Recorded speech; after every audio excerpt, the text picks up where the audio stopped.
Na reunião da CPI do MST, a deputada Gleisi Hoffmann, presidenta do Partido dos Trabalhadores, revela quem são os verdadeiros invasores de terra no Pontal do Paranapanema, estado de São Paulo. Nós estamos falando de uma região que é o Pontal do Paranapanema, estamos falando, portanto, de terras devolutas, correto, secretário?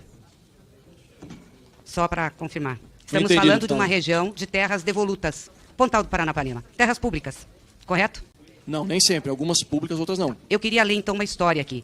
E ela é completamente fora de ter a nossa visão, porque é do jornal Estado de São Paulo, um jornal reconhecido por defender a propriedade privada, aliás, a tradição, enfim. O Estadão, esse Estado de São Paulo, denunciou em pelo menos 102 reportagens e artigos da década de 50 a conivência dos poderes executivo e legislativo com os desmatamentos e invasões da área que compreende 32 municípios do Estado na região do Pontal. A pesquisa foi feita no acervo do próprio Estadão. Em reportagem de 28 de junho de 55 não existia MST, nem FNL, só para a gente registrar. O Estadão pontuou a transformação de áreas verdes, áreas públicas, em campos de pastagem, a falta de espaço para que árvores se desenvolvessem, além dos efeitos na flora e na floresta. Não são ouvidos pios, não são percebidos voos, escrevia o jornal em editorial. Em certos trechos, nota-se a ação devastadora do homem. Áreas marginais surgem com suas matas completamente destruídas.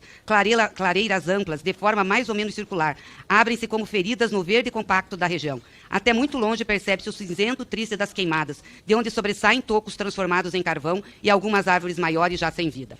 Essas invasões, há mais de 70 anos, não existia MST, não existia FNL, eram consideradas totalmente ilegais. Em 1942, no governo Fernando Costa, a Procuradoria do Patrimônio Imobiliário do Estado identificou 247 hectares da região invadidos e exigiu a expropriação de poceiros que ali estavam.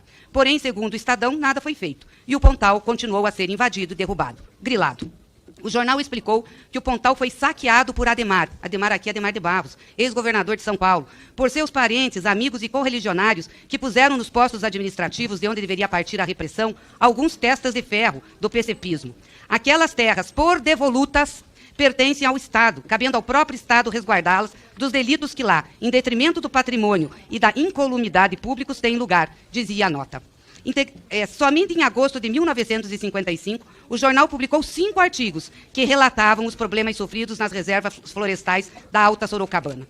Mesmo enquanto o assunto estava em discussão na Assembleia Legislativa, os invasores, de acordo com o Estadão, manobravam no sentido de impedir a aprovação de uma lei de terras, articulavam-se com funcionários públicos e, visando com isso, conseguir títulos de propriedade para legitimação de glebas que haviam usurpado. Uma das tentativas veio por meio de um projeto do deputado Leônidas Camarinha, que visava manter 88 mil hectares como terras devolutas. No entanto, desde a década anterior, eram 159 mil hectares. Ou seja, toda aquela área era de terra devoluta.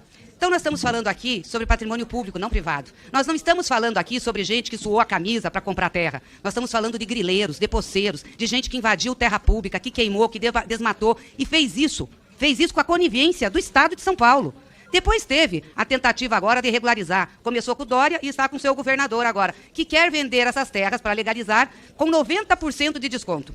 Ou seja, as terras griladas vão ser vendidas para outros, que também são grileiros. Então, esse local, o vale que nós estamos falando, é uma disputa, um litígio entre o movimento daqueles que querem a reforma agrária e dos poceiros. Então, temos que parar de mentir aqui que são propriedades privadas, que é o sacrossanto da propriedade privada. Não é. Essas terras são públicas, caberia ao Estado ter preservado. E se quisesse realmente transformá-las em propriedade, deveria ter aprovado uma lei e dito isso. E ter democratizado o acesso. Porque do jeito que deixaram fazer, o que tivemos lá foram posses de grandes fazendas de 500, 600, 700 hectares, de gente rica. Gente rica pode invadir, gente rica pode queimar, é isso? Gente rica pode ir lá e pegar a terra. Os pobres não podem, esses são bandidos. Esses não têm direito a um pedaço de terra.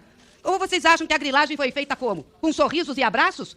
Não foi feita com sorrisos e abraços, não. Muita grilhagem nesse país foi feita com morte, com revólver, com pistola. E não era de pobre, não. Volto a dizer, o que eu li aqui é da década de 50, da década de 40. Não tinha MST, não tinha FNL.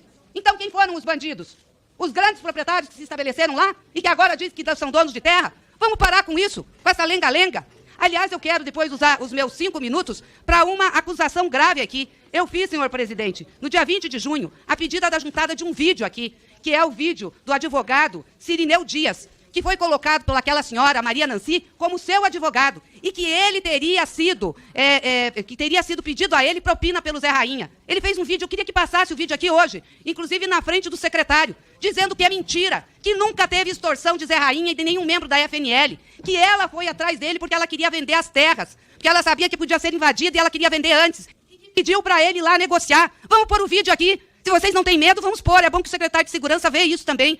E quem sabe fala no seu depoimento, para não dizer que houve extorsão. Então, os fatos têm que ser reestabelecidos. A verdade tem que ser conhecida, a história também. A história tem que ser conhecida. A propriedade privada aqui bradada nessa comissão, principalmente dessa região, não é uma propriedade privada, de origem privada. É uma propriedade pública que foi lá, sim, grilada. Grilada. E vocês sabem de onde vem o termo grileiro. Faziam escrituras falsas, colocavam na gaveta com grilo para ficar amarela. E aí mostravam para todo mundo. Vendiam, ganhavam dinheiro. Foi assim que foi feito. Então vamos parar com isso, gente. Eu gostaria muito, presidente, que o vídeo fosse colocado. Muito. Eu remeti à CPI, eu queria que o advogado fosse ouvido para que a gente pudesse restabelecer o mínimo da verdade nessa comissão.